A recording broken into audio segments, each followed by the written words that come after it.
Hey,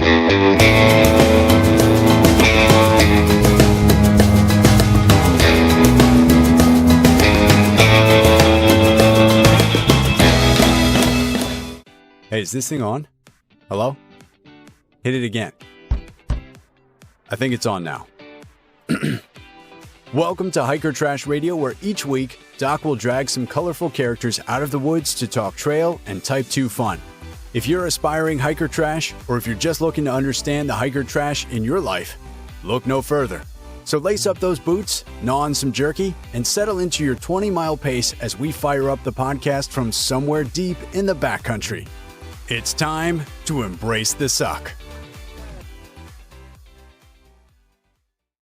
All right, welcome back to another week on the trail. Dirtbags, hiker trash, and of course, good-smelling day hikers. I'm Doc, and this is Hiker Trash Radio.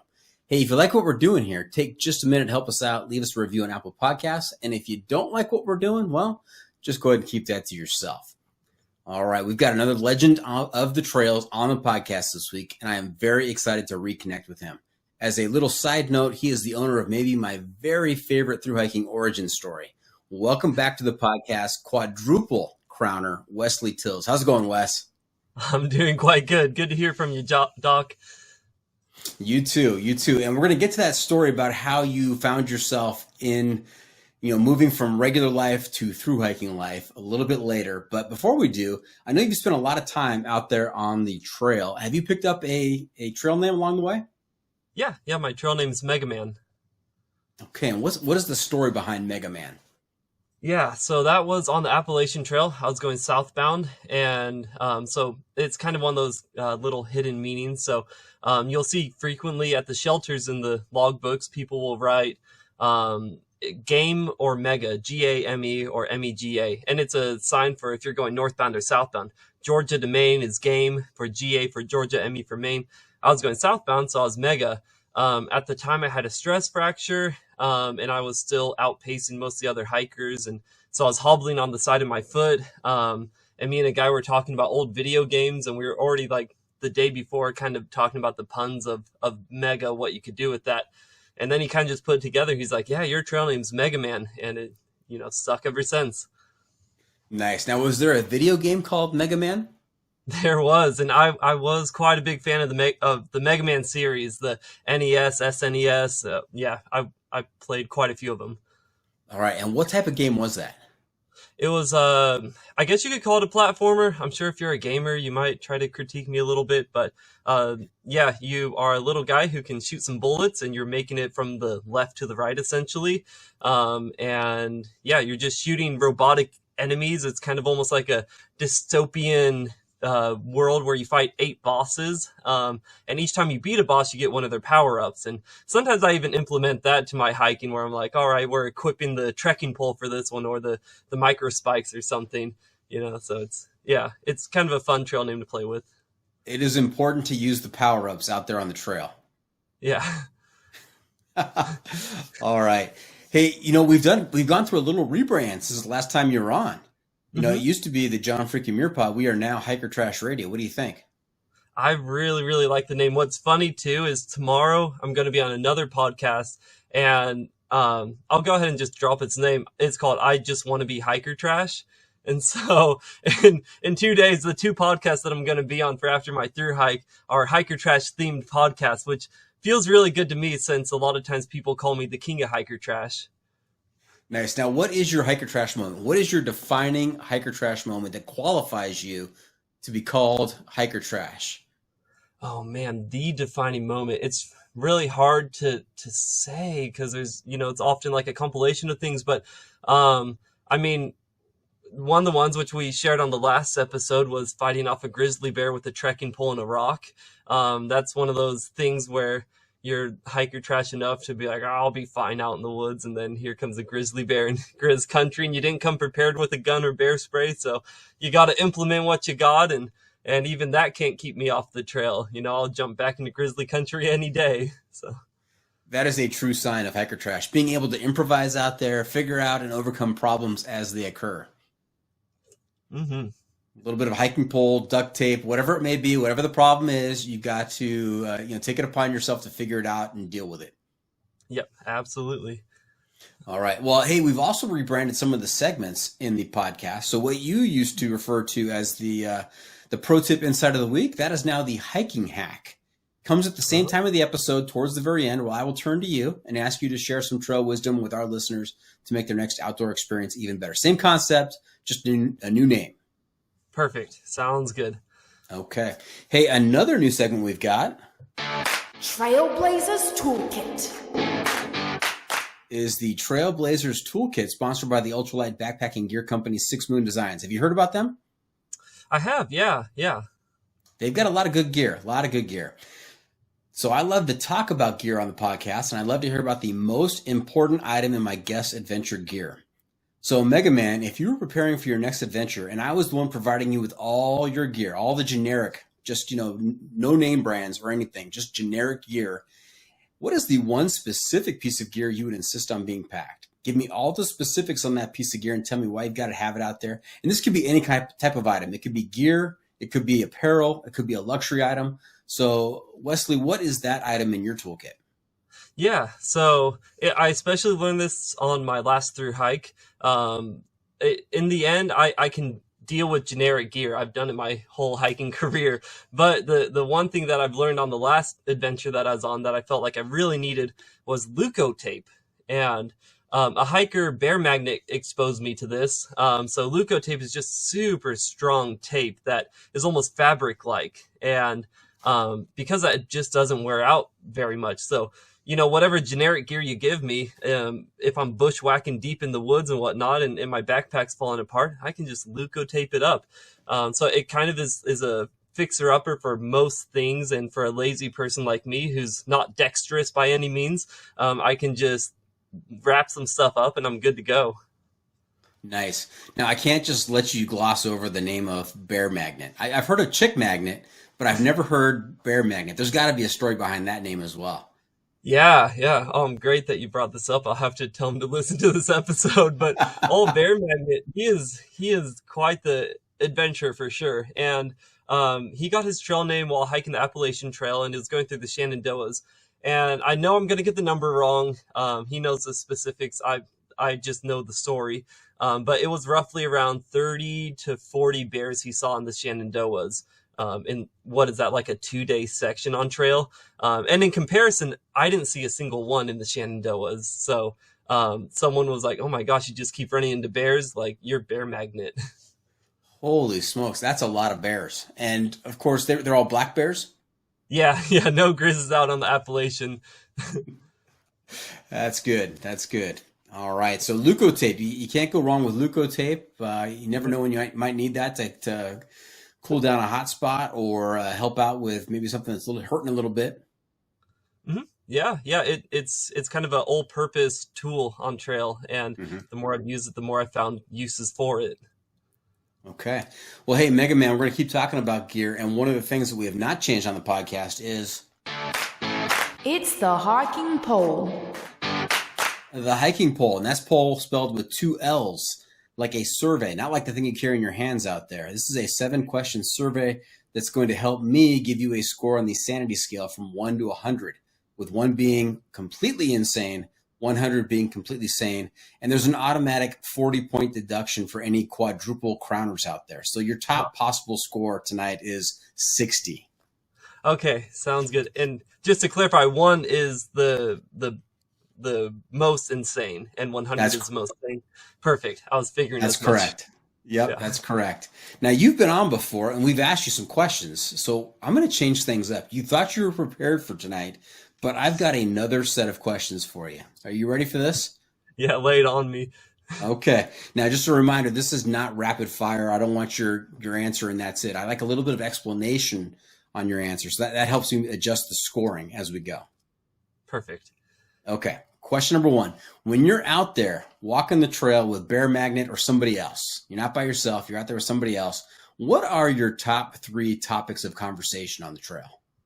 Oh man. So yeah, just implementing with bear magnet, because I would say he is the person that I vibe with the most on trail. We of course are gushing about trails, how we can route, find, connect trails, just go out deeper and deeper into the woods. That's that's like the number one thing that we talk about. I mean, he's right now on a route that he just invented that he calls the Hayduke Dies trail. So there's the Hayduke trail. And then if you know about the term Hayduke, there's the book, Monkey Wrench Gang, and the sequel's called Hayduke Lives. So he created a route that he calls Hayduke Dies. It's a center of Colorado where the CDT and CT are, and then goes all the way over pretty much to Mount Whitney, but combines the entirety of the Hayduke Trail. So me and him are just constantly just bouncing off ideas on routes and how to go deeper and deeper in there. Holy smokes. If you're adding on to the Hayduke is enough all by itself for anybody. And if you're adding on to the Hayduke, stretching it from Colorado to Mount Whitney, I mean, that's next level. That's a power up right there. Dude, yeah, and he's on it right now. It's pretty awesome. All right. So route connecting trails, what are your other two topics of conversation out there? Oh man. I mean, food is always going to be one. It's kind of a taboo one until you use it at the right time, because when you're out in the middle of nowhere and someone's just like, oh, Dairy Queen, they got that pumpkin pie blizzard. Like that's, you just don't do that to a man. But when you're getting close to town and you're like, oh, I'm kind of fatigued, calorie deprived, and then you need a little boost, then that's where food comes into play. They're like, oh, I heard in town's a Burger King. Oh, Burger King, you say? It just gets you nice and amped up. So food is going to be the second one. And third one, it's hard to say. And it's a pretty, I'm just going to throw this one out because it's a pretty common thing that we do talk about as hikers in general, but our poop. We all talk about our poop conditions, how my energy level, my mood, and how that is affected by the poop that is coming out of my rectum. So, Yes. Bathroom habits and food always going to be up there towards the top. You're right in line, right in sync there. So question number 2, you've been out there a lot. What is the best trail name you've encountered? Oh man. I think there was a guy I met on the Appalachian Trail by the name of Double Dip. And as often with most trail names, these names are best explained. So Double Dip doesn't sound like good on paper, but what happened was he's Russian American and he's hiking with another guy. They're like kind of best buds, and they're sharing tents together. And he gets really drunk one night. He did love his vodka and drank quite a bit. And one night he has to go to the bathroom. And so he stands up to go pee, but he doesn't leave the tent. So he's peeing in the tent. And the other guy is fuming. He wakes up. What are you doing? And I'm going pee. And he's like, you're going pee in the tent. No, I'm not. He's like, that's rain. It's raining outside. He's like, well, if it's raining outside, lick it. And he's like, all right. And so he goes down and licks the pee that he just made. And the guy gets really angry. And the guy, Double Dip was like, yeah, see, that's just water. And he's like, well, then do it again. And he's like, all right. And so he goes down and licks it again. And that's how he got his trail name Double Dip. Wow. That is something right there. He was fully committed to holding up that story. Yeah, some people got to hold their arguments. Yeah. All right. Question number 3. Toilet paper, bidet, leaves, snow, or something else I'm not aware of? I mean, honestly, it's whatever you can get your hands on. I get the guiltiest pleasure from toilet paper simply out of the joy of that you don't buy toilet paper as a hiker. It's you go into the McDonald's and wrap your hands up real quickly. And if you can leave the door open and look at a guy while he's peeing, while he's scowling at you and wrapping your hands up, all the better. So I really enjoy just the fun of obtaining toilet paper. But then whenever I'm out, everything's about conserving. You don't want to run out of toilet paper out there. So if I'm in like a snowfield, then it's almost always going to be a nice snowball. So it's really just whatever I can get my hands on, with like the base being toilet paper. Megaman, I agree. You have to find joy where you can out there. And if that joy is taking some extra toilet paper from McDonald's, hey, they can afford it. Absolutely. Makes me a happy man. Okay. Hey, now when you're getting up in the morning, is it breakfast in camp, on trail, or no breakfast? It's why can't we have second breakfast? So I wake up in the morning, and I don't have a big breakfast because I normally don't have much of an appetite in the morning, but I do the oatmeal where I just open up the packet, put it down my throat, put some water in, chew, swallow. Then I'll eat a couple Snicker bars and whatever else I kind of feel in the mood for, but it's normally not much. And then I'll try to do my 10 before 10. A lot of times it's halted by I'm too hungry to want to do 10 before 10. So let's just stop at 9 before 9 or something. And then I'll sit there and have my second breakfast. Okay, a lot to unpack with that answer right there. So first of all, it sounds like you're using your mouth to cold soak. Yeah. And you've rattled off these phrases 10 before 10 and 9 before 9. What are you referring to? Oh, yeah. Yeah. So 10 before 10 is just a mileage term that you try to do 10 miles before 10 a.m. If you do that, then typically you can do 20 before 2 and then 30 before 6. And that makes like a pretty fulfilled kind of day. If you can do 30 plus, then you're like, all right, I did a day of hiking. Yeah, that makes sense. We were talking about food, and so I was trying to think of 10 before 10 in the food context, and it just wasn't matching up for me. But that totally makes sense. Got it. 10 oatmeal packets before 10. Whoo, that would slow me down. Yeah. You're talking about first breakfast, second breakfast. You sound a little bit like a Hobbit. I don't know if you read Lord of the Rings or The Hobbit. They were very fond of having multiple meals throughout the day. Yeah, and they found joy in it. I found joy in it. Okay. Yeah. A question on here. Question number 5: solo hiking or tramley? I mean, if you got the right tramley, I'd say tramley over solo hiking. But as somewhat of a misanthropic individual, it's 95% of the time solo hiking. I really enjoy just being by myself. But when you find someone that, there's so many things that has to match when you have a tramley. I mean, pace has to be relatively around the same.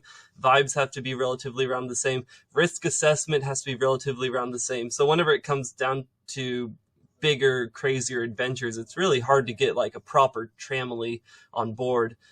So typically at this point in my hiking career, I just go solo, but every once in a while, like a Bear Magnet or someone else will jump in and be like, oh, class 5 climbing included with my backpacking. Yeah, let's do it. So Megaman, did you just use the word misanthropic? Yeah. Well done, sir. Well done. Yes. Thank you. And you're exactly right. It depends on the tramley, right? If you've got a bad tramley, it's not going to be a good experience. Yeah. No, sure ain't. Yep. Yeah. Okay.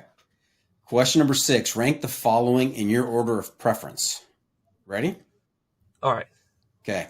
1 mile severe uphill, 1 mile severe downhill, or 20-mile road walk. Oh man. And when we're talking road walk, we're talking like pavement. Pavement. That's right. Oh yeah. Yeah, for sure. That's last. We have 1 mile uphill. I especially because it's a 1 mile severe uphill, like a 1 mile, like whenever it's a 6 mile severe uphill, it starts becoming disfavorable. But a 1 mile uphill, breathing heavy, heart rate's going, especially first thing in the morning, it wakes you up. It's better than a cup of coffee.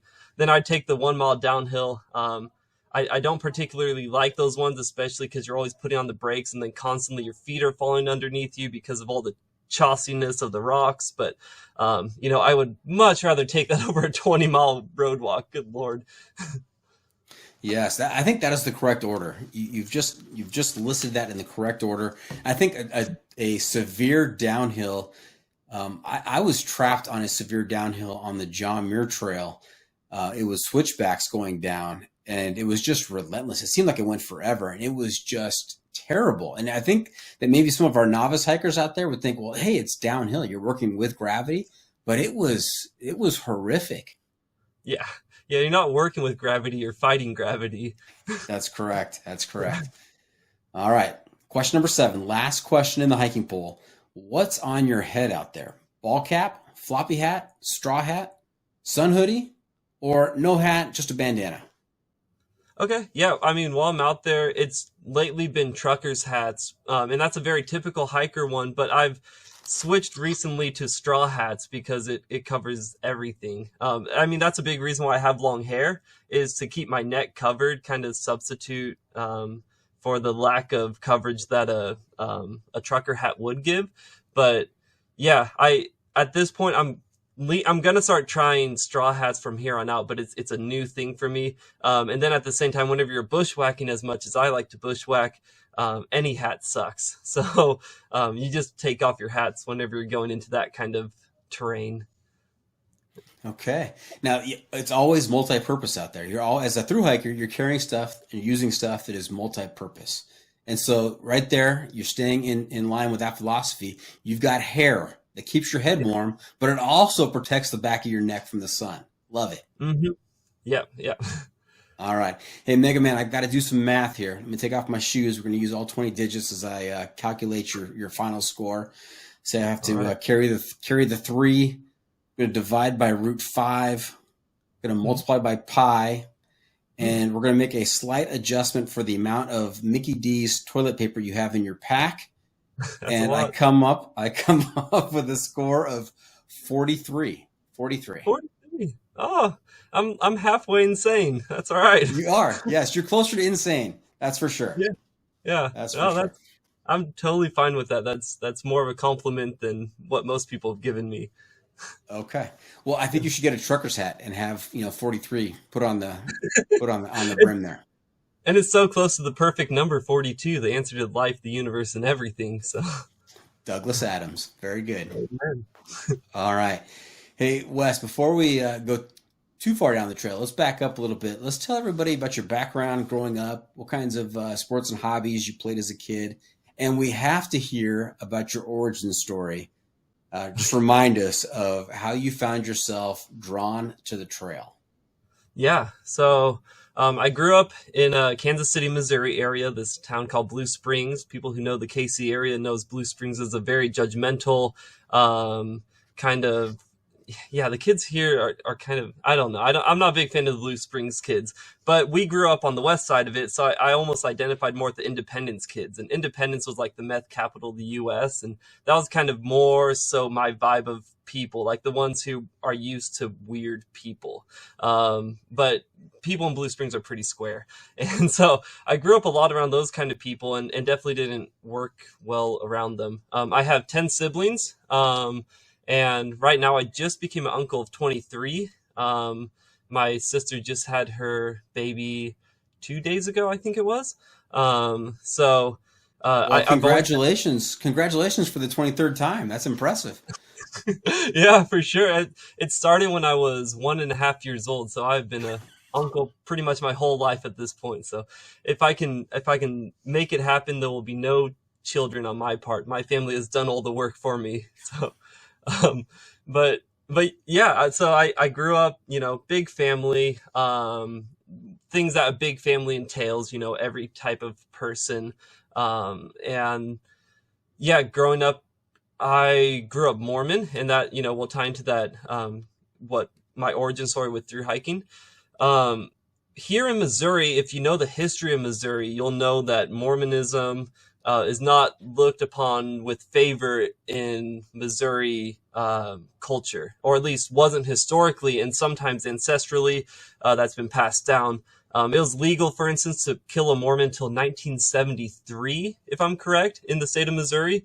And so it wasn't like anyone's trying to kill me because I was Mormon, but there was certainly a lot of heckling that I got because of growing up Mormon. And also this kind of like, he's the gentle, friendly, goofy, weird Mormon boy. Like, so he's easy to kind of push around. So that, with a combination of a few other things, made me kind of want to push back. And so I became quite the fighter. And that was my big thing, was I enjoyed street fighting. I started in first grade, where my friend would like tap me on the shoulder and be like, "Hey, see that kid over there? Fight him." And then I'd go over and sucker punch him. And, that was a big thing for me. Or we meet on the train tracks, because I grew up next to the train tracks, and go and fight kids. And I preferred bare knuckle stand up. That was kind of my fighting style of choice. But as you know, with fighting, occasionally people like to try to break rules, have multiple people involved, try to use a rock or a bat or things like that. I was never about that kind of life. So I'm not like an angry person. I like adrenaline. I enjoy the rush of me fighting another male and seeing where I fare in comparison to him. So that was a big thing for me, almost became an addiction. But yeah, eventually, combine that with Mormonism and whatnot. It was a push and pull. So then it was like, oh, but I should be nice and good. And then I'd beat up the bishop's son, and then I should be a good person. And so, yeah, it's hard to, yeah, I just was kind of a loner in that regard because I didn't really quite fit into the Mormon community, and for sure didn't fit into the regular community. So, my siblings were my friends. I had one friend growing up, Michael. He was a homeschooled kid who also was kind of a misfit. And yeah, that's pretty much, I guess, a pretty big coverage of my upbringing. Now, where did you fall in the birth order of the 10 or 11? I'm the second youngest. Second youngest. Okay. And so how much younger is your younger sibling? Just a year and a half. But my oldest sibling is 20 years older than me. So I'm 30 right now. He's 50. So that's quite a span right there. Yeah. Yeah. Yes. Okay. Any other siblings involved in street fighting? I mean, I will give a lot of credit to my older sister, Ashley, as being the person who kind of brought me into it, because she was the big older sister that loved to hurt me at every chance she got. I recently talked to an ex brother-in-law, and he was kind of telling me about his first time coming over, and I'm still in diapers at the time, and me and my siblings or Ashley's looking for her opportunity, and I'm up on a chair just jumping around being energetic, and she found the opportunity perfect to push me off the chair and kick me in the face a few times. And that was like a lot of that kind of treatment. And then I developed low self-esteem because my sister's beating me up. So then I beat up all the boys my age to feel better about myself. Yeah, young kids in a big family, they have to be tough. They got to be tough and they got to be quick because at the dinner table, the slowest they don't get much food, and they're taking a lot of abuse from their older siblings. So totally understand. You learn how to race whenever you have 11 siblings with regards to food. Yes, you do. Yeah. Now take us through, because I know you said that Mormonism plays a part in your thru hiking origin story, and I don't know if you're a regular listener anymore, Wes, but I have told this story many times on the podcast just because it really captured my imagination when you told me this story, and so I cannot wait to hear it from your lips one more time.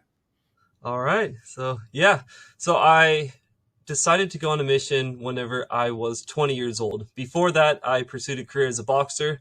And the minute that I turned pro, I told my coach, this isn't for me. I want to get out of this, and I want to start trying to find God, essentially.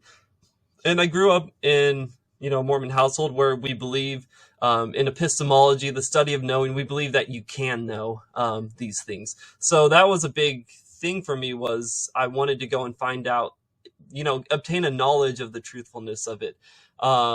At this point, I'm definitely not a believer in any kind of knowledge. I think everything is probability. There's no such thing as absolutes. But with that sales pitch that the church gave, it certainly drew me in to be a missionary. So I quit my boxing career, and I become a missionary.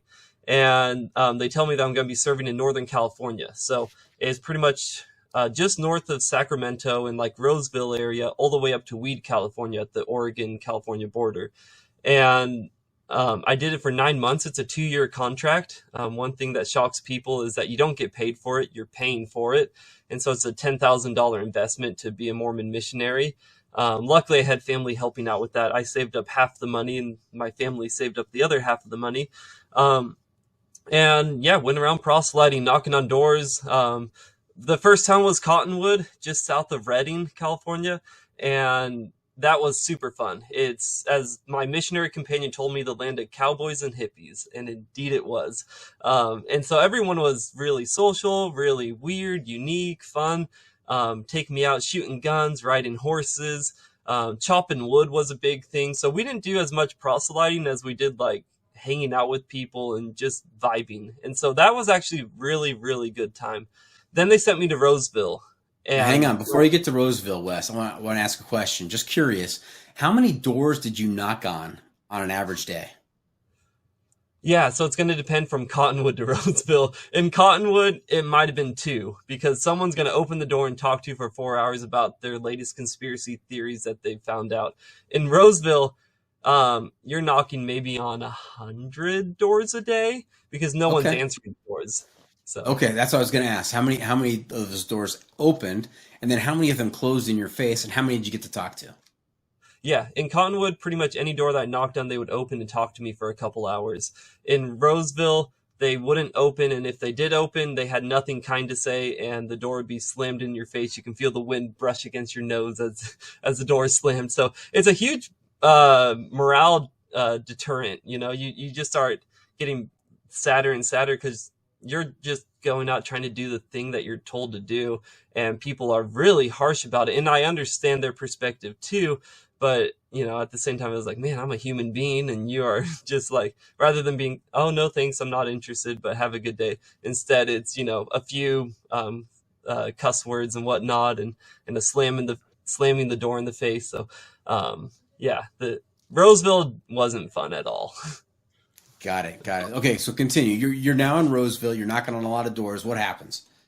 Yeah, so I go through 2 missionary companions, and my second missionary companion, Elder White, he's a pretty loose guy, and that really helps a lot, because my previous companion, we baptized a girl. The girl gets less active really quickly, quits going to church, and we're the test group for Facebook at the time. Facebook was like a new thing. iPads were a new thing for missionaries, so we were the missionaries who tested that stuff out.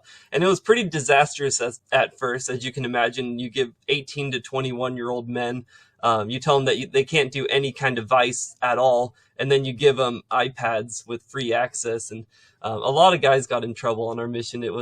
But I think that they really put the lockdown on it, so you can't do much on the iPads anymore. But so I messaged this girl, and I'm like, you know, hey, I noticed that you're not going to church, and that's totally cool. I'm just wondering why. And so she messages me back, and she's like, I pretty much left because I feel like that I'm convincing myself that's true more than God is. And, you know, that really resonated with me because I was kind of in the same boat where I was so desperate to want to believe that it was true because my parents say that they know that it's true, that I was willing to just sit there and try to convince myself. So I was telling her, you know, I hear that. I feel kind of the same way. And then she called me out. She said, well, then why did you tell me that it was true? And that's where my heart sank. I realized I'm living a contradiction. I'm out here trying to be a good person and promote what I considered good at the time. And instead what I'm doing is I'm lying to people, because as a missionary, you have to bear your testimony. That's a big part of it. So you go around and tell people, I know this, I know that, I know God loves you, I know Jesus died for your sins, that kind of stuff. I didn't know any of that stuff, you know, but I had to say it because you can't, it's not a good sales pitch if you say, I'm trying to figure it out, but I don't really know. It doesn't really make sense to me, but it might one day. You know, everyone's gonna be like, oh, cool, like, so long, have a good day. But yeah, I told her that, and whenever she told me that, you know, called me out essentially for saying that I knew things that I didn't know, I realized being a missionary, I was being a liar. So I got into pretty panic-brained. I realized that I started praying frantically, just, hey, I need direction, I need a testimony. And I fasted for 2 days, which is where you don't eat a meal. I drank water during it, but I didn't eat a meal for 2 days. And we were going to go to the Sacramento temple, and during that I was going to like kind of put it all on the table, just, all right, God, if you don't tell me that this is true now, I'm going to have to take another road. And so I go there and I feel nothing. I come back to our apartment and I'm just like, man, this isn't good. And later that night, I just was having an internal dialogue with myself. And the thought that came to my mind was, where do I feel the most spiritually alive? And I thought, well, that would be the wild. And it's like, well, then go to the wild. I was like, that makes sense. And so in the morning, I look at our missionary map that shows the whole range of our mission. And on the east side of it, near Lake Tahoe, is the Pacific Crest Trail. And I learned about that when I was 14, and I really wanted to do it. And so then I was like, all right, I think that's where I need to go to. So I told my companion. He was kind of freaking out because I trashed my clothes. I went to the survival store, bought $500 worth of gear. And then in the middle of the night, we were just going to hang out, and I was going to leave early in the morning. But I posted a video on Facebook telling people, like, hey, I'm going to ditch society. I'm going to go up to Alaska, and I'm not going to have any phone or anything. I'm going to find God my own way. So it's been nice, getting to know you all, but I'm gone forever. My sister freaks out and they contact the church. And so whenever I check my phone to set my phone alarm, the mission president, the zone leaders, the assistant to the president, all like the higher ranked missionaries had tried to call us. And so I realized, oh shoot, like they should be in bed by now. They know what's happening because I've never called that late. So I packed up all my stuff, left, went to this anti-Mormon girl's house and stayed there for a couple of days. She had a guy who liked her. She definitely friend zoned him, but he didn't like that I was in the picture. And I knew that. And I had a missionary bike. And so I was like, you know what, let's try some bribing, because she wasn't going to drive me to Lake Tahoe because her dad was telling her that this is a death sentence for me. I'm going to die out in the wild. So I told the guy in the picture, I was like, hey, I need to make it to South Lake Tahoe. I got this really nice Peugeot bike. Like, how would you like to have this bike if you give me a ride to South Lake Tahoe? And he was like, yeah, deal. And so he drove me down to South Lake Tahoe. I hiked about 200 miles up to the LaPorte Quincy Road, and I got arsenic poisoning because I was eating just almonds and walnuts at the end there. And so because of that, anytime I drink water, I was getting sick. I wasn't able to hold it down.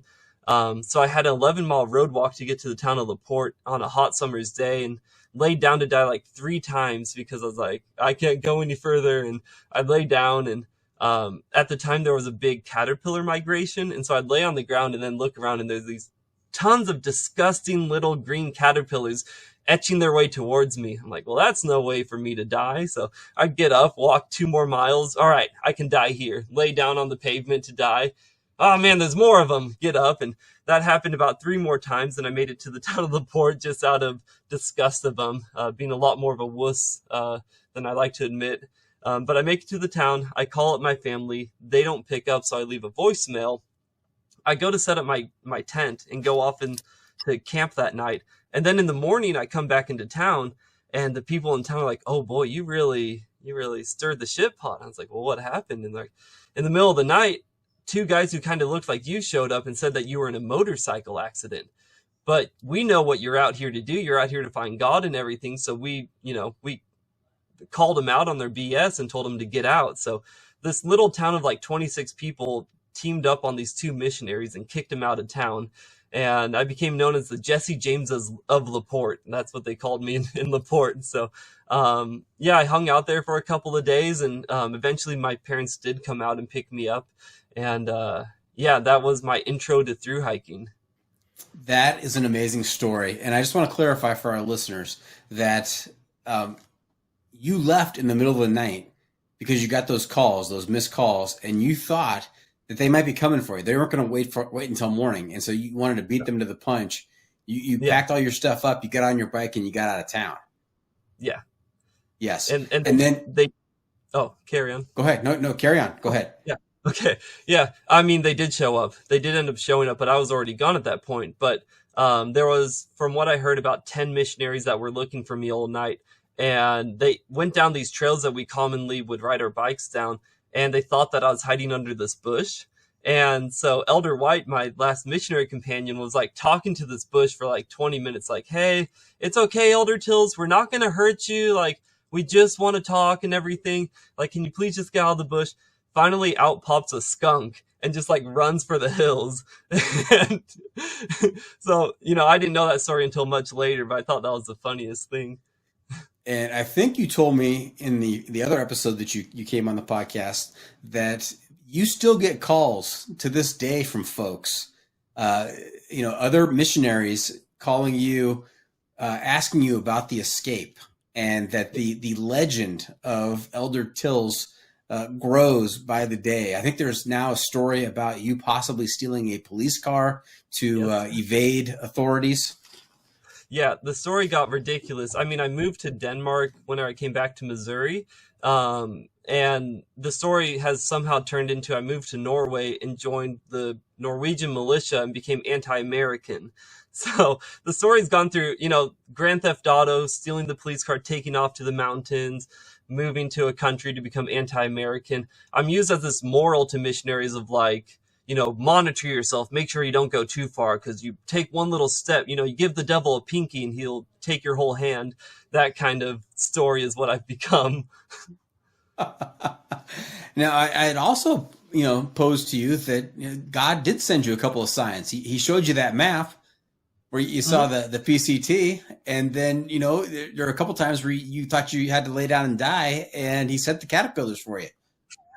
We can look at it that way for sure. I mean, it definitely kept me going. And that was one thing where we were all kind of shocked when I got my mission call was, immediately when they're told you're going to serve in the Roseville, California mission, I'm like, well, what does that look like? And I go and Google it and look at the area, and then I realize, holy crap, the Pacific Crest Trail's right there. And my dad's like, oh, that's your temptation right there. And so when I ran, my whole family was kind of like, oh, we knew he would, All right. Now, hey, listeners, we're going to take a quick break right here. We're going to pay some bills, going to hear from the advertisers. And when we come back, we referred to the quadruple crown. So we're going to talk about the fourth crown route, and also what you've been doing since the last time we talked, including turning 30 years old. So stay tuned for that. We'll be right back. Perfect. And welcome back. We are talking to Megaman, Wesley Tills. Just heard one of my very favorite stories from Wes. It really captures my imagination. Just this midnight departure, trying to stay ahead of your pursuers and finding yourself out there on the trail and in some pretty dire situation out there on the trail. But you made it through. Yep. Thankfully for all of us, you made it through, and thankful to you as well, right? I mean, that wouldn't be well. It's fun to live. So you are a quadruple crowner, and we're going to get to the fourth route in just a little bit that I'm sure that nobody has heard of, because it's something of your creation. But let's go quickly through your triple crown. Now, which of the three did you do first?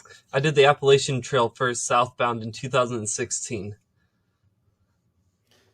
2016 southbound. Okay. And then what was next? That was the Pacific Crest Trail, which I did northbound in 2017.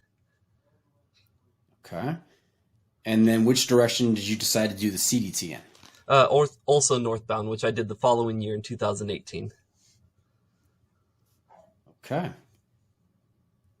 So 3 consecutive years, 2016, 17, 18, and you're a triple crowner. When did the escape happen? What year? That happened in 2014. 14. So what did you do between 2014 and 2016 to prepare yourself for the AT? Oh, man. I mean, I'd say the main thing was I did a lot of failures. So I got desperate enough to where I didn't want to fail at another thing. So that really helped with the Appalachian Trail. But I moved to Denmark. I became a Danish citizen, joined a Norse paganist Viking group, did some like Viking sword fighting stuff. That was pretty fun. Ended up running out of money in Denmark.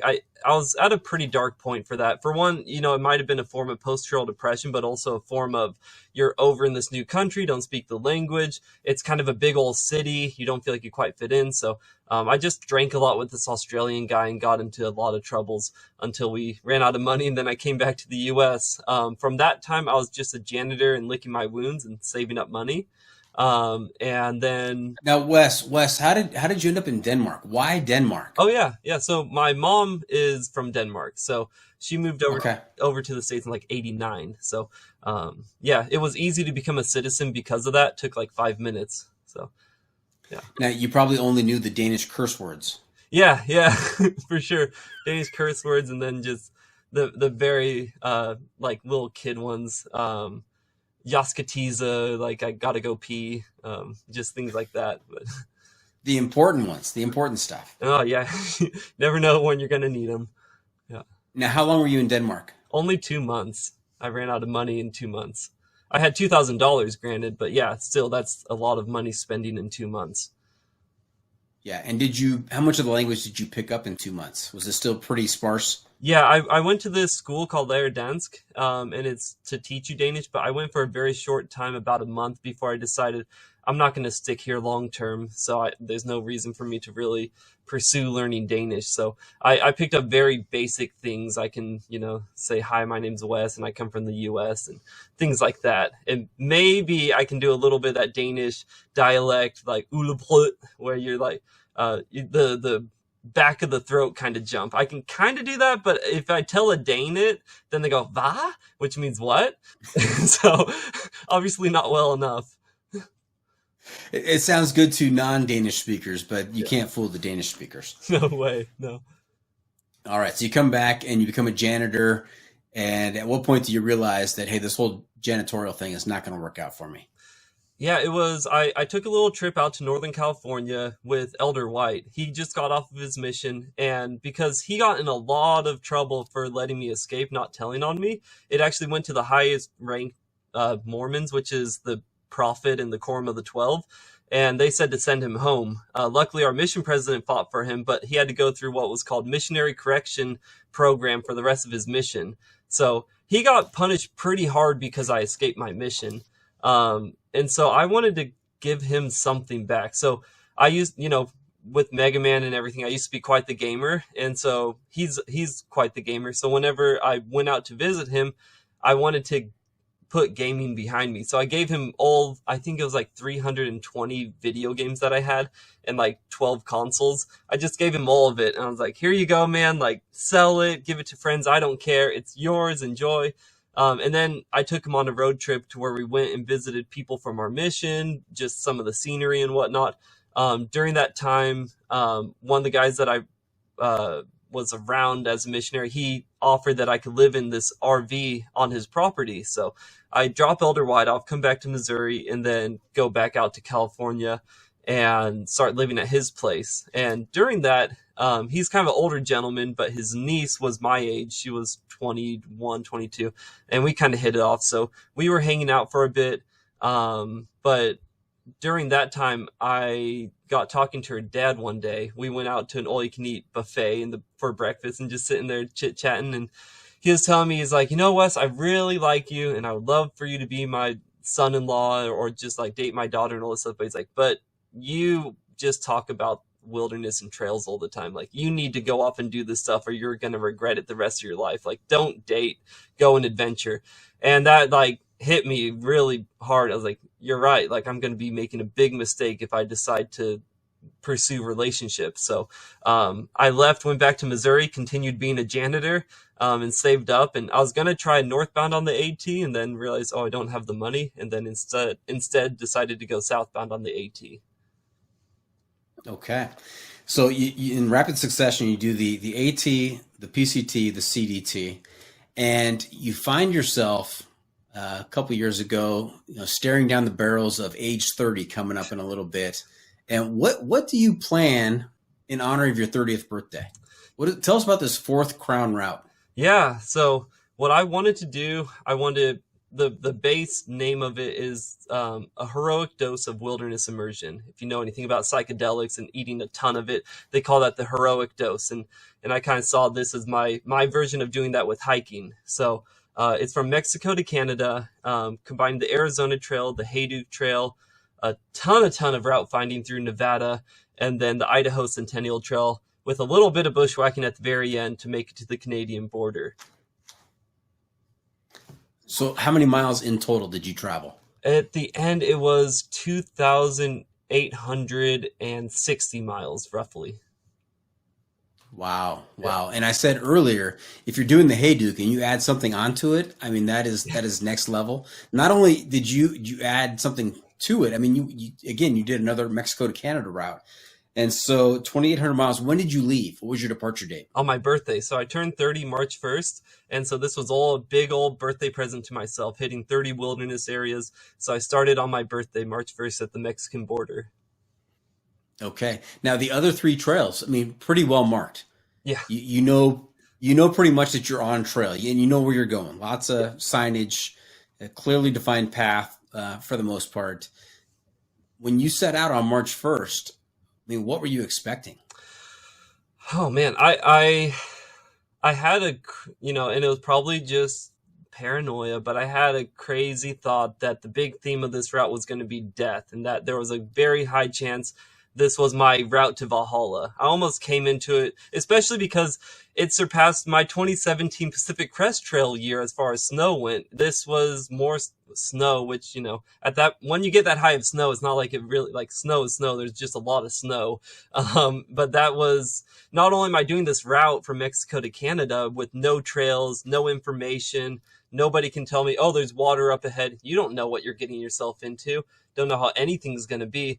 And then on top of that, it's a record snow year. So the very first day, it got -40 on the summits around Miller Peak Wilderness. A guy got helicoptered out. I had to do 17 miles to get up and down. And once when I made it down, I got about 4 to 5 inches of snow that covered my area. And it probably got single digits. I certainly wasn't dealing with anything bad. But on the way down was whenever I was maybe 7,000 feet up, and just the wind was howling, the snow was coming down. I was like, I got to get down this mountain. So luckily I did, but yeah, some people, they had a lot more difficult time than I did, but that was like, oh man, so this is my introduction to my 4th crown route, a -40-degree blizzard. Wow. And Miller Peak, where is that? That's at the Mexican border. It's pretty much the start of the Arizona Trail. Got it. Yeah. Got it. So you went northbound. And had you done the Hayduke before? No. Okay. So you're doing a bunch of bushwhacking through Nevada to get to the Hayduke eventually. Well, I mean, how many miles did you bushwhack in Nevada? About, and it's hard to say because also like there's a lot of debate between what a bushwhack is. Is it sagebrush? Would that honestly qualify as bushwhack? Is it there's trail that's not very well, like how bad does a trail have to be a bushwhack, all those kind of things. But more or less, I think a safe number to say is about 500 to 700 miles. Wow. And tell me your average day. I mean, what does a day of bushwhacking look like?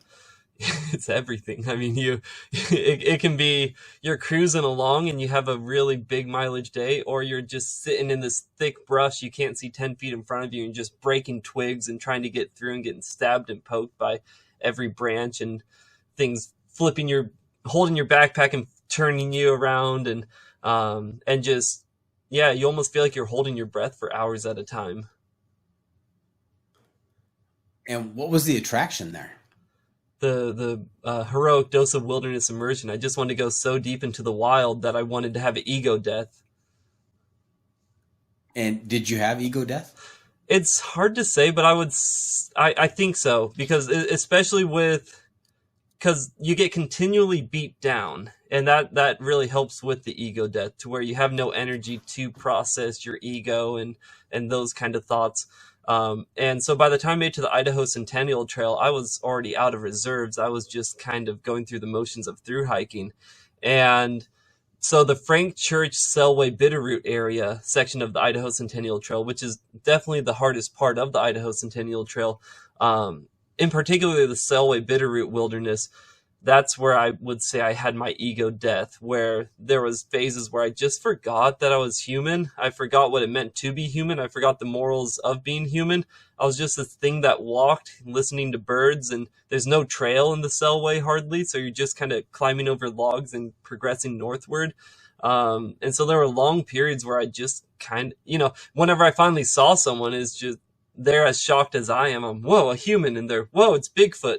So yeah, that was a pretty insane experience. So how did you know where to go? I mean, you just knew a general direction and you headed that way? Were you using map and compass? Yeah. Tell us about that. I was using Gaia. Gaia really helped, but there's a lot of times where it was kind of just like, my route was a rough draft. Everything on it was just like, we'll see if it works, but we have to kind of roll with the punches with it.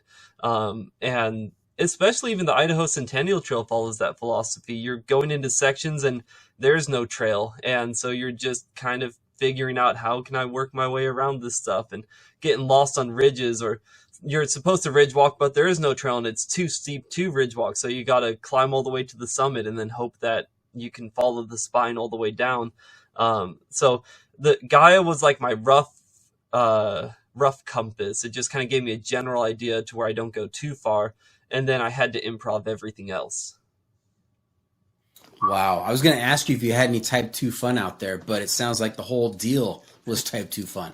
Yeah, I like to call it hold and release, where you're just sitting there holding, and then finally like you make it through, and it's just this amazing release. Or even something where it's like you don't have trail for days and days at a time, and then you finally hit like a nice, well-paved or well-made single-track trail, and it's like, this is the best trail I've ever walked in my entire life. And that's kind of the enjoyment of it. I understand the philosophy at this point. So you go out super deep simply because it makes, whenever you have those societal pleasantries like a trail, all the more pleasant.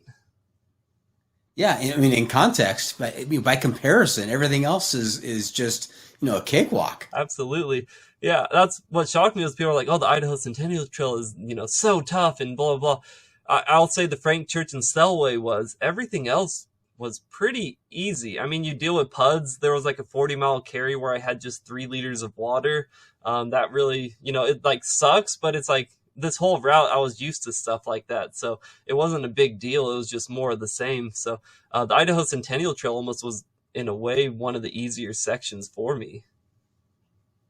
Okay, so the Arizona Trail to the Hayduke to the Idaho Centennial Trail, how many people did you see on these trails walking with you or near you? Yeah, especially because so many people backed up. Like March 1st is the big start date for the Arizona Trail, and I was really hoping to have like somewhat of a social experience on that one. I ran into this guy Lightfoot, and me and him went back and forth.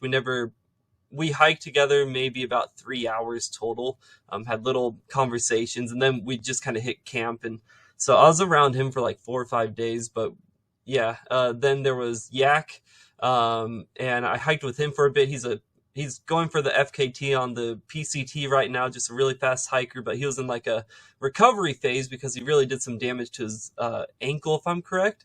And so we kind of hit the same pace. And so, yeah, a couple hours with him. And yeah, besides that, that's kind of it. I'd say like in total, I probably, if you could add up all the hours, like 4 days worth of being around people on trail. And then the rest of it, I was by myself.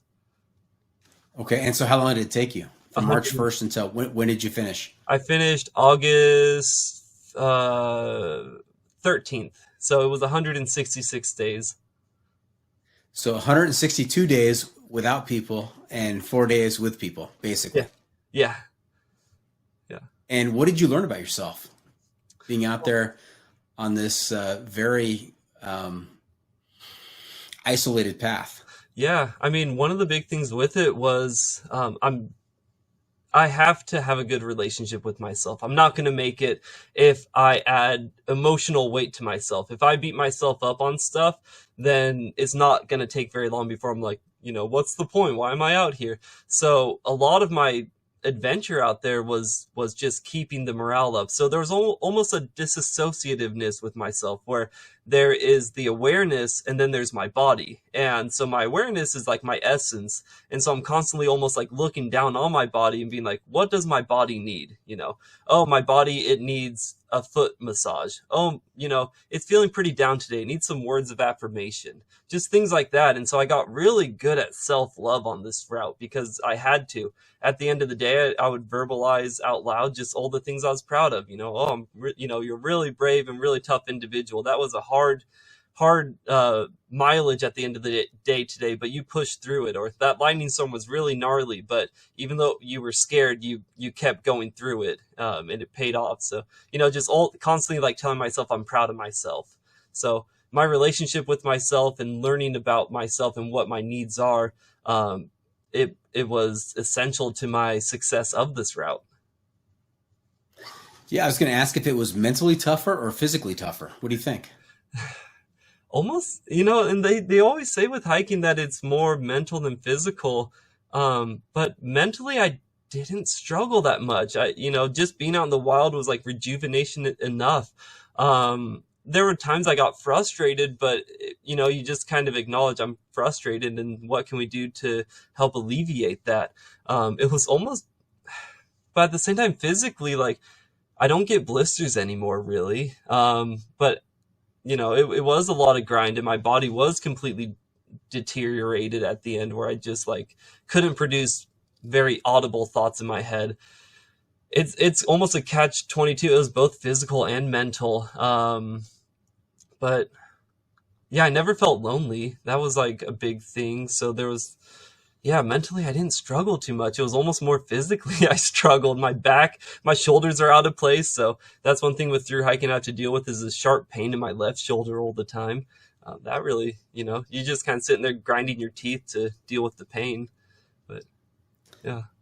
Do you think that's a unique skill, being able to really lean into that sense of discomfort and also the loneliness piece? I know that, loneliness can really get to some people, and a lot of people, are tired of being alone, and that's typically why, they come in sometimes. And so, I mean, having both the skill set to deal with, the physical ailments that may crop up, but also, being by yourself for so many days on end. I mean, that seems to be a really unusual skill set.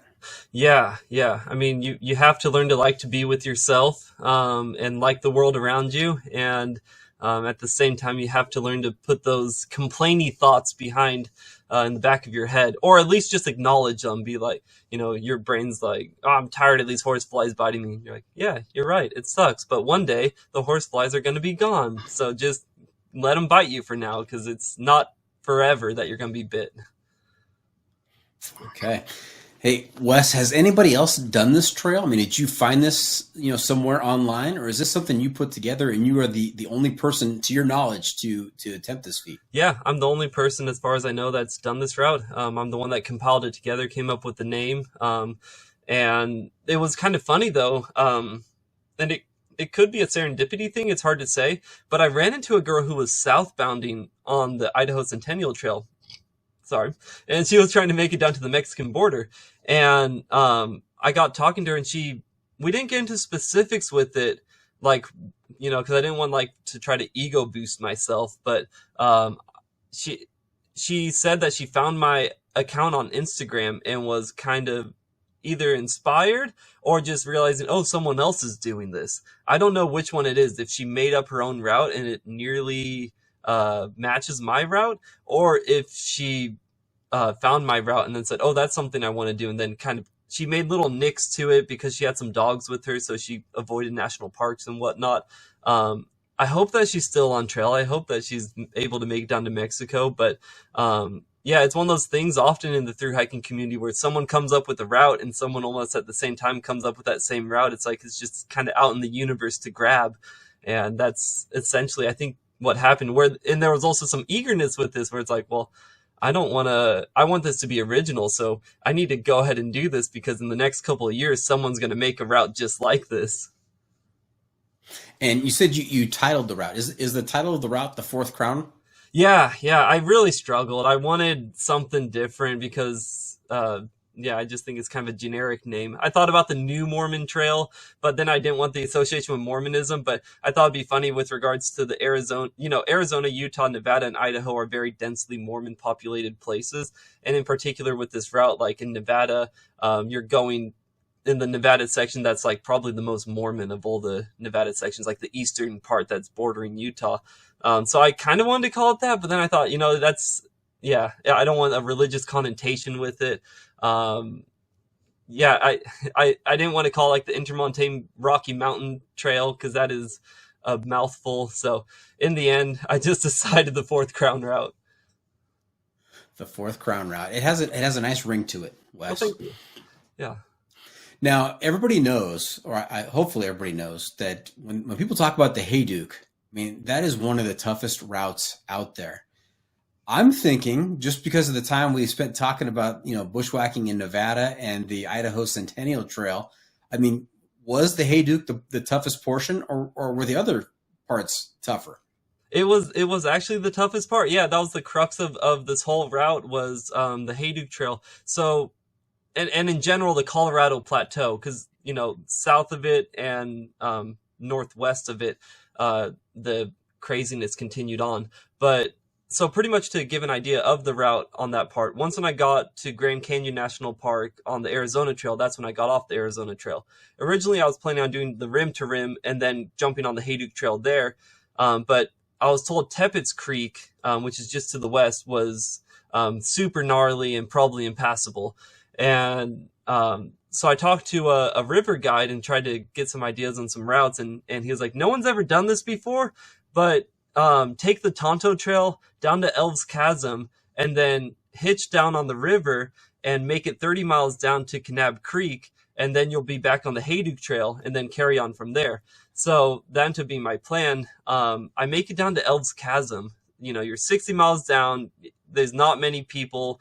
And one thing I learned real quickly is that the rivers, they only allow one party of people per day on the river. So I run into this commercial boating crew and I talk to them and I'm like, hey, can you guys give me a ride down the river?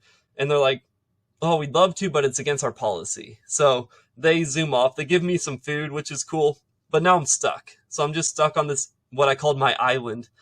I had water. I had a cute little waterfall. I had a perch tower to be able to watch and see if anyone's coming down the river. And about 24 hours pass by and I don't see a soul. Finally, I see some people coming down the river. I'm getting myself ready, getting all excited. All right, gather yourself, Wes. Make sure they don't screw this up. And they come down. And I'm looking at them and they're like, all packed, like smoking a bowl, drinking a beer. Everyone has dreads. I'm like, easy. This is going to be so easy. So I go over to them. I'm, hey, how's it going? And these people didn't receive me well at all. I think they were thrown off that this dude is just down at the bottom of the canyon out in the middle of nowhere. And he's trying to jump on their boats. So ultimately what they told me was, you don't have a helmet. The waters is at a record high right now in the Colorado. It's not safe. So we can't pick you up. We don't want to be responsible for your death. I knew that was a bunch of baloney because none of them had helmets. They all just went down drinking beers and woo as they're going down the river. So there I'm stuck another 24 hours. And at that point, my morale just sunk. That was definitely where I got the closest to giving up on the trail. I was gathering wood in the canyon. There was this little beautiful canyon with a waterfall, and I was going to make a fire in there, and I had about 7 grams of mushrooms, and I was going to eat all of them and then just try to figure out if the spirits up in the universe, if they want to tell me, what I need to do in life, because I was like, maybe I'm in over my head, because this is like the start of branching off the Arizona Trail, doing my own thing, and it's not working. As I gather all this wood, here comes down a party of maybe 15 to 20 older gentlemen with some of their friends and whatnot. And they're totally receptive to it. And so instead of having to sit there in heroic dose and walk 60 miles back up the Tonto Trail and back to the South Rim, instead, I jump on the boats with them. They take me 30 miles down on their rafts and drop me off at Kanab Creek. But the problem with Kanab Creek was it's a record high snow year, so it is flooded. They drop me off. There's not really a portage point. I just kind of drop in the water, and I'm already chest deep in water. So I'm like hugging the side of the canyon and just moving along.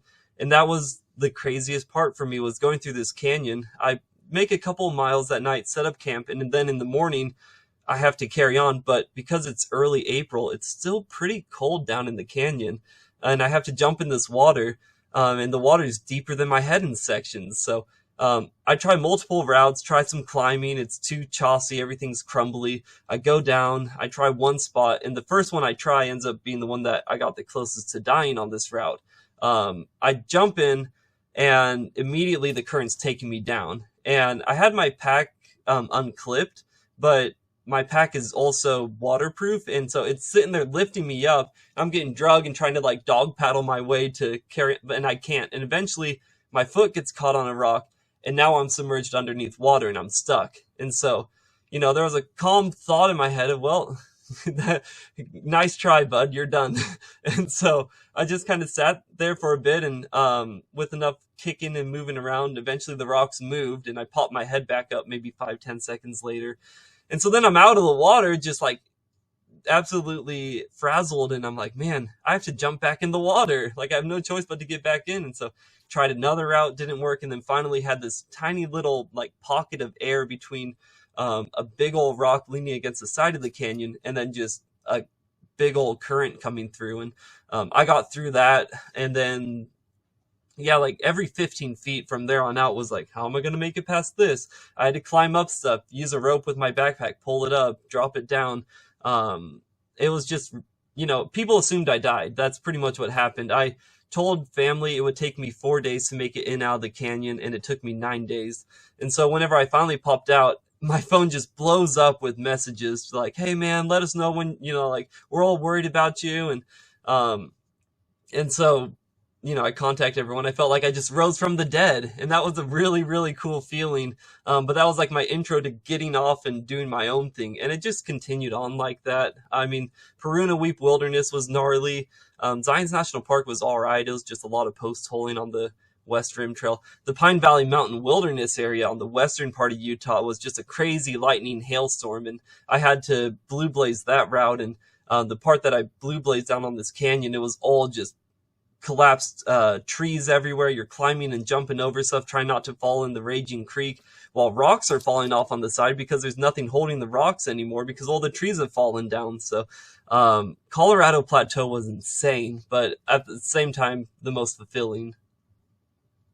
Holy smokes, Wes, that is a story. That's it. That is some craziness right there. What I want to know is, it was supposed to take you 4 days. You told everybody 4 days, and you were 5 days overdue. Your phone blew up when you came out, but did anybody say, hey, I called the authorities because I was worried about you, or they just kept waiting for you to pop out? No, someone called search and rescue on me. They couldn't find me. I don't even know if they could make it in the spots I made it into. This was also where I finally decided, all right, I'm picking up a Spot device or Garmin, because I was staunchly against it beforehand, because I always figured if I get myself in a shitty situation where I'm going to die, I want to just accept that I'm going to die. I don't want a second chance, like you done goofed, game over kind of thing.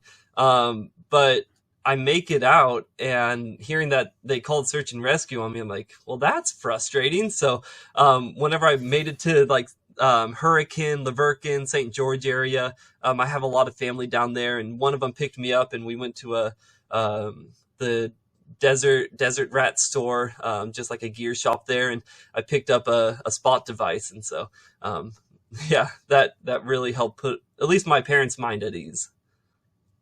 All right, so you're stranded on the island. You're frustrated because nobody's picking you up. Nobody's giving you a lift on the rafts. But instead of God sending you caterpillars this time, he sends you some rafts full of older guys who pick you up and take you the 30 miles. And then you being stuck, with your pack floating and your foot on a rock, caught in the rocks. I mean, that sounds terrifying, but it sounds like you handled it pretty well, and you're pretty serene about the whole situation. Yeah, I mean, that was kind of like the theme coming into this route was I might die. There's a high probability I'm going to die. I have a bit of imposter syndrome, even though I've hiked now 11 long distance hiking trails and have done all these things. There's always this feeling of, well, I don't have the nice gear. I'm just kind of a Missouri bum kind of dude, I'm probably in over my head. I'm not like the gear snob who knows about all this stuff. I'm just the guy who really likes hiking. And so how good am I actually? And so, I thought that at the very least, I'd probably have to chop off a leg or something. But in the end, I was pleasantly surprised that really nothing happened except for at the end, I almost lost a fingernail with one of the bushwhacks where a branch went up my finger. But, that's about it. So. Wow. Imposter syndrome. I mean, that's saying something right there. If you're suffering on the trails from imposter syndrome, I mean, how many other aspects of life, with people across the planet, how many people struggle with imposter syndrome? It's a very real thing. Mm-hmm. I talked to Heather Anderson. Oh, yeah. Familiar with Heather Anderson? Mm-hmm. Yeah. I talked to her the other night, and we really didn't get into it, but I know from reading about her and hearing some other stuff from her that she also for a time, felt like she was an imposter out there. And it's just talking to Heather and thinking, okay, these two people who are so accomplished, who have done so much out there, spent so much time out there, if they think they're imposters, I mean, what does that say about me? Yeah. And so does it ever go away? Imposter syndrome. I know. And that's really the question. I don't know if it really does. A lot of times it's like, I put the facts out in front of myself to help myself cope with yeah, you can do this. But my brain is like, yeah, but you're just a human at the end of the day, and I've had my failures before, with through hiking. I've failed 2 trails that I attempted to through hike before. And so it's like, it can just be the tiniest little mishap. And so that I think it is a thing that we all struggle with. The ones that I find particular irritation with are the ones who've done like 1 to 2 through hikes and now think that they are at the top, oh, I'm the crazy survivalist, outdoorsman kind of thing.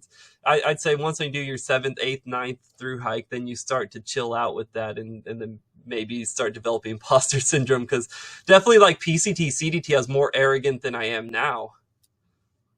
Yeah, that's true. I think the more that you know, the more you realize how much you don't know. Yeah. Right? Yeah. And so I think that once you've been doing it for a while, you realize that, oh man, I got lucky early on, or I didn't understand totally what I was doing and I made it through. But now I really understand all of the complex details out there.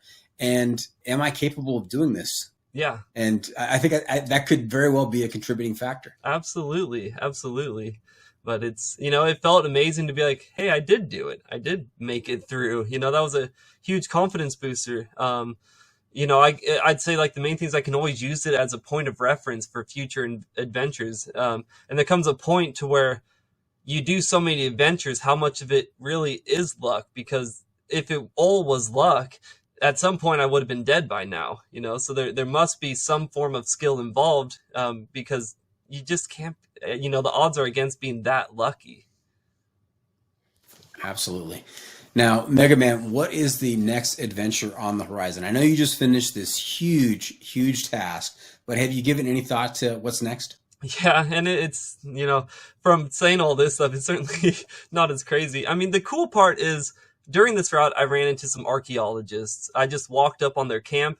They were needing someone who likes to backpack, doesn't mind not having phone signal.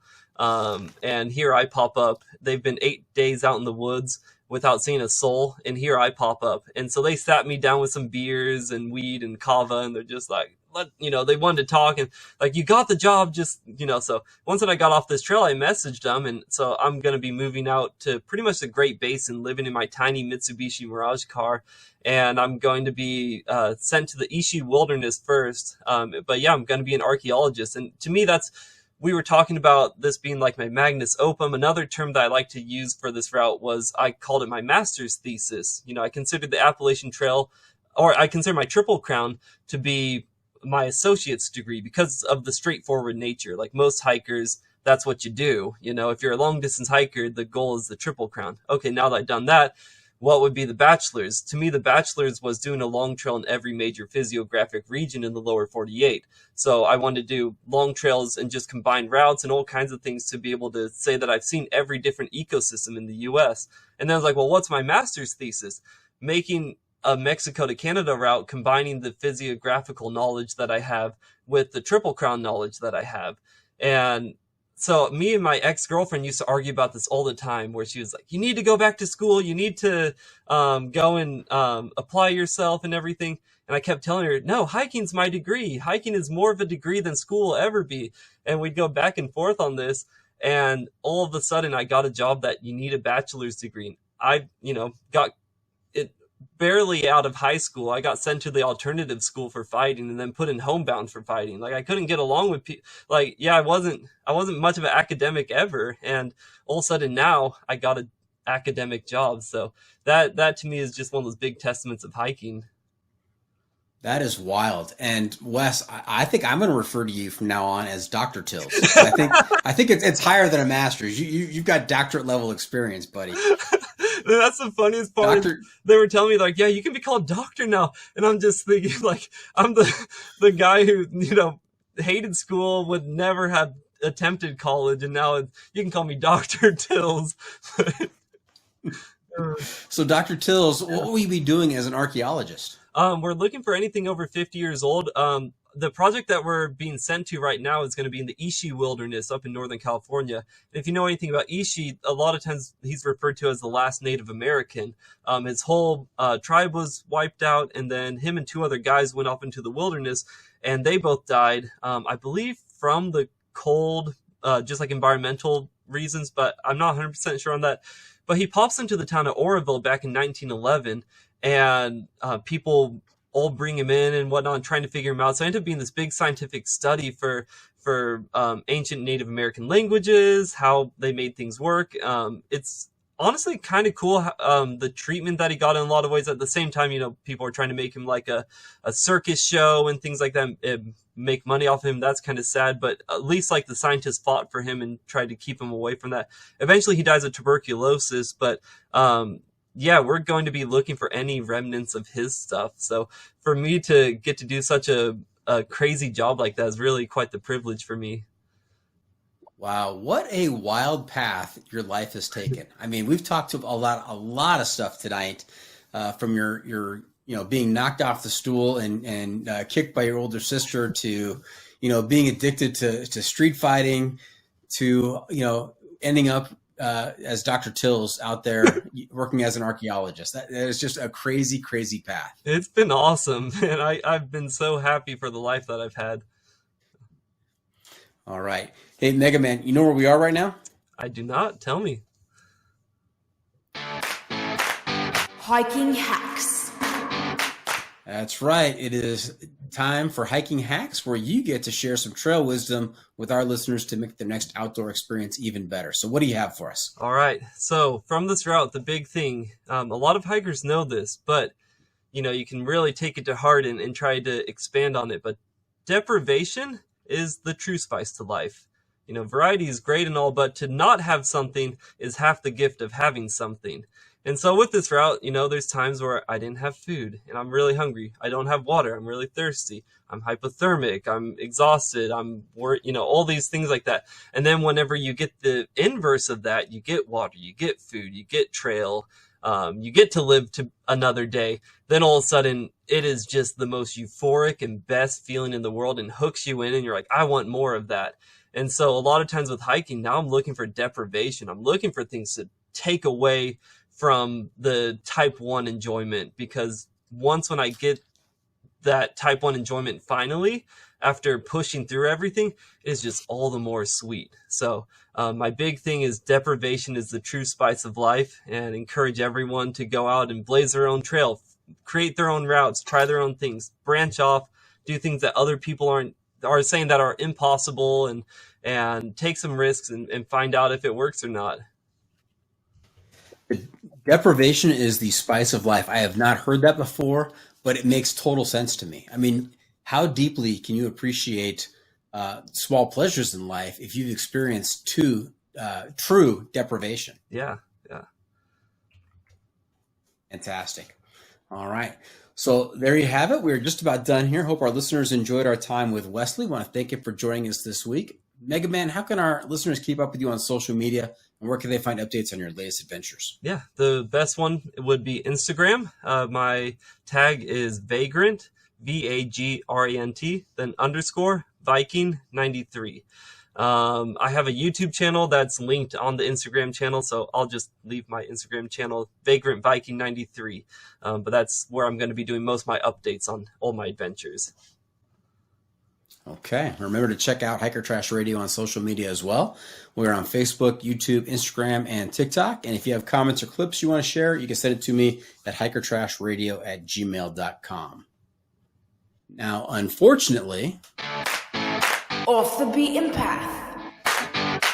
we can't always be on the trail. And when we're not, we need to find a way to get our adventure fix. So, Wes, I'm going to ask you to share some outdoor adventure media with our listeners to help them get by. This could be a book, a movie, documentary. We call this segment Off the Beaten Path. What do you think? What do you have? All right. So let's see. As far as books go, I mean, the last book that I read to prepare for this, it's a fictional book, but The Monkey Wrench Gang, it's a good one to get you nice and rowdy for a thru hike, especially if you're going to go do the Hayduke Trail. I'd very much recommend, if you're going to do the Hayduke Trail, to read Monkey Wrench Gang and maybe even Hayduke Lives afterwards, or at least just Edward Abbey's books in general, just to get his philosophy. As far as movies or media or things like that go, I mean, Into the Wild's a classic. I love that one. And sometimes people refer to my Runaway Missionary story as, they're like, oh, you know about Chris McCandless? And at the time I didn't, but now that I do, I realize I was very much plagiarizing the man. But at least I was plagiarizing out of ignorance. But yeah, I'd say those, yeah. Now, when does the when does the Megaman movie start filming? Oh man, the minute that someone bites, the name has been thrown out there by so many podcasts and newspapers and magazines, but it just seems like nobody really wants to bite yet, which is, totally fine with me. In the end, I'm not doing this to make money or anything. That would be cool, but I'm doing it because I love living out in the woods by myself. So yeah, that's up to the people who have the skills to make something to come and reach out to me. Well, maybe we need to start by contacting the actor who's going to play you in the movie. Oh. Who would that be? Yeah, I definitely thought about this because I've got a broken nose. I thought Owen Wilson would be a good role for me. He's blonde-haired, got a broken nose, maybe a little nasally voice just like me. I think he would make a good Mormon missionary. Okay, I am going to message him as soon as we're done. I don't know that he's going to answer, but I'll send him a message. I really appreciate that. Thank you. What have we not asked you? And before we wrap things up tonight, just one more segment for you called What Have I Not Asked You That You're Dying to Tell Us About? What did we miss? Oh man, you covered all the bases. I mean, it's you did a great job interviewing me. So I really have nothing to add to it. Let people move on with their day and do their activities. Everybody get out on the trail and have a good old time in the wild. Well, I was trying to set the bar high for your podcast tomorrow night. So. Oh, thank you. Yeah. Tomorrow night I'll be on another podcast. I Just Want to Be Hiker Trash, made by my friend Hell Yeah Jesus. We were part of the Slug Brother family. So definitely be sure to tune into that if you want to. You'll if you search my name, you'll find me all over the place. I'm all over the hiking community, but still kind of underground, which I really enjoy. All right. Hey, we are finished. I want to thank you for coming on the podcast, Megaman. We wish you the very best in your future adventures as an archaeologist, and we hope you'll consider coming back at some point and sharing some more stories with us. I would absolutely love to. Thanks for having me on again. Absolutely. As we close up today, any shout outs to friends and family? There's too many of them to shout out to. Shout out to all the friends and family. There you go. You covered them all. Yep. All right. Well, hey, thank you for tuning in. Always remember, the trail is the trail. It doesn't care if you want to go downhill. It doesn't care if it's almost dark and you're looking for a campsite. It doesn't even care if you spent an hour talking to the bush where you thought Elder Tills was hiding. The trail is the trail. Embrace the suck.